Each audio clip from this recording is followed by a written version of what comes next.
There was a time when humans proved strength physically. If you were stronger, you survived, right? If you could fight, you had power over your clan or like the bunch of people, right? But today, we don't fight with swords. We fight with words. And I think the real skill of 21st century is articulation, is being able to articulate your thoughts clearly. I didn't always think language was that important. I thought as long as we understand each other, it's fine, right?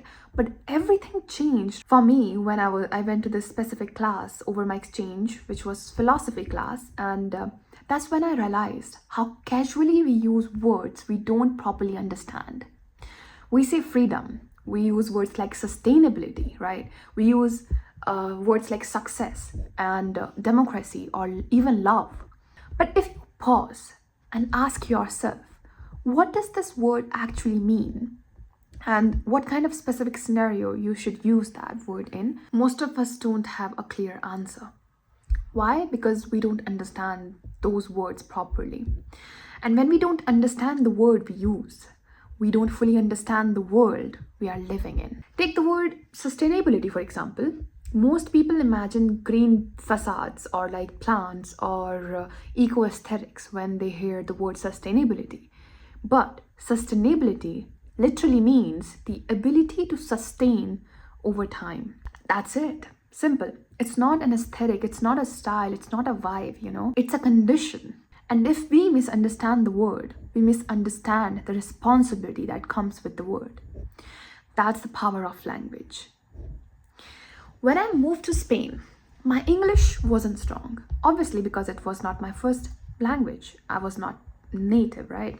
My first language is Hindi and my whole family speaks Hindi. I used to rethink every sentence before saying it, and people would ask me to repeat myself, Sometimes they didn't understand me at all, and sometimes they couldn't understand because of my accent. And it hurt my confidence. Not because I wasn't intelligent or not because I wasn't able to think, but because I couldn't articulate myself properly. And that's when I realized something, that if you can't articulate your thoughts, someone else will interpret them for you. If you can't express your ideas clearly, you can't defend them. You can't question systems. You get stuck in shallow conversations, if you think about it. And shallow conversation creates shallow thinking. In philosophy, we learned something simple but powerful, that language shapes thought, and the clearer your language is, the clearer your thinking is. And the clearer your thinking is, the more control you have over life. Because if you don't control language, you don't control your narrative. If you don't control your narrative, someone else will control it for you.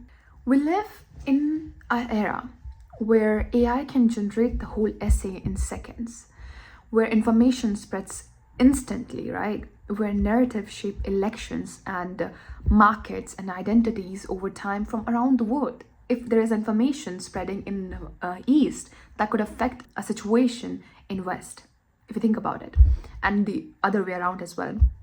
In this world, articulation is not optional, it's survival. I'm not saying you need perfect grammar. No, I'm saying you need depth. At least one language that you can think clearly in, you can question clearly, and in which you can argue clearly, in which you can dream clearly. Because language is not just communication, it's power, it's confidence, it's clarity. It's the ability to shape reality instead of being shaped by it. And that's the real skill of the 21st century we all need. It's not just coding, it's not design, it's not business.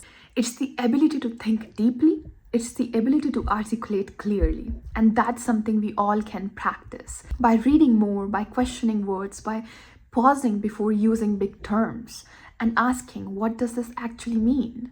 Because the moment you understand language more deeply, you understand yourself more deeply. And that changes everything. Thank you.